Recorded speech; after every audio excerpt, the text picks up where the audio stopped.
here about? Absolutely, very valuable.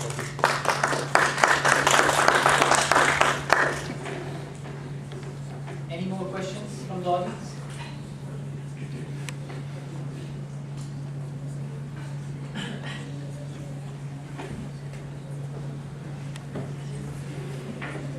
Assalamu alaikum. My question will be for Brother Osama. Talking about seeking knowledge. What is more important? Is there any subjects which is immoral to study in Islam?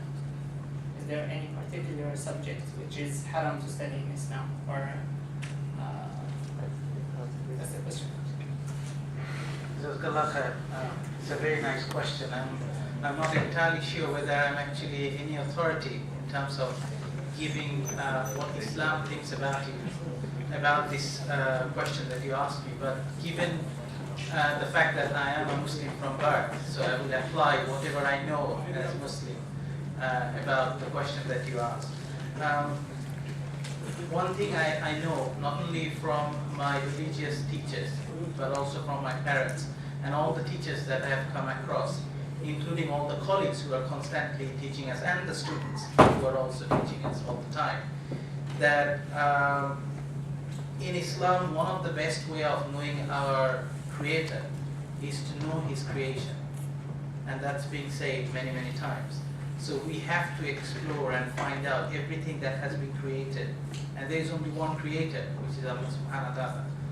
So from that perspective, whether there is anything that's to do with evil or that's to do with anything that has a role to play from the shayateen, I think still we have to know about it so that we can protect ourselves from it. So I don't think there is particularly anything that we can say that the knowledge is haram or halal. From that perspective, seeking knowledge, whether it is for the benefit for yourself, to be a good Muslim and to get the benefit of Jannah, is as valid as seeking knowledge to protect yourself from the harm of anything. So my point of view would be, and that is purely mine, and I'm once again saying that I'm not probably an authority, and I'm not an authority in Islam. So my point of view would be strictly that any knowledge is valid to seek, whether you're trying to protect yourself from it, from the harm of it, or whether you're trying to improve on that and to get benefit out of it.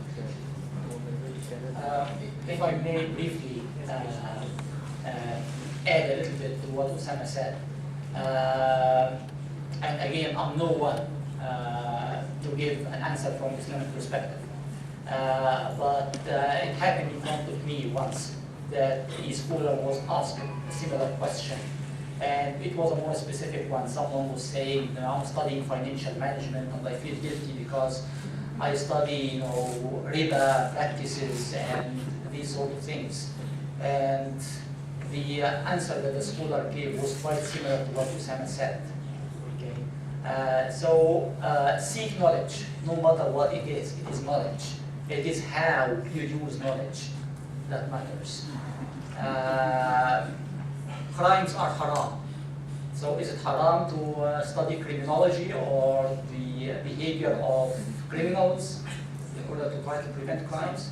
As long as we can use it, as long as our studies can be, our jobs can be in a good way. So that's in charge. Absolutely, this is what I'm saying. Okay, it's all about what you do with knowledge, rather than about knowledge itself. Okay. Allah for bringing the issue of finance, because I am a lecturer in finance. Yes, this is something I always go through the dilemma. That day in, day out, I research in economics, I research in finance, and the modern economics and the secular finance is completely based on interest. But then again, if I don't know the philosophy of interest, how would I then research what is the best alternative? Now recently we know that the whole economy is in recession. And why we are in recession? We are in recession for the monetary system, for the banking system. And a lot of the Islamic scholars are now saying that there you go, you should have actually followed the Sharia banking, and that's probably would have saved us from recession. And this is what actually driving a lot of passion into it. Now, one of the conferences that we will be attending next year, where we never talked about faith-based financing, but one of the major panel that's going to take place would be in faith-based financing. So obviously, this is a very valid point, that we have to know about it. But then what you do with that knowledge. Now, if I learn all the finance and economics and also know that by signing a contract or by agreeing to riba or by even witnessing riba, I'm waging war against the Prophet and the Allah subhanahu wa ta'ala himself, and then I carry on practicing that could be problematic. But if you learn the knowledge and then try to develop a better model to provide not only to the Muslim but also to the whole humanity, that would be basically the purpose of knowledge. Thank you very much, and I'm sorry for the... Yeah, please. Actually, somebody has seen the yesterday program by Nick from BNP Leader. He actually acknowledged Islamic Sharia finance actually quite yesterday in the debate. So this is one of the things. If you don't know what the brother is talking about, there is a party called British Nationalist Party, which is very sectarian in their policy.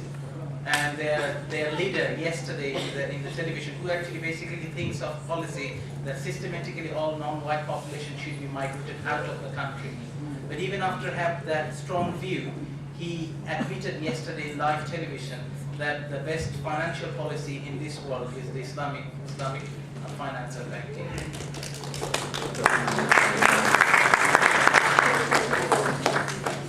Any more questions?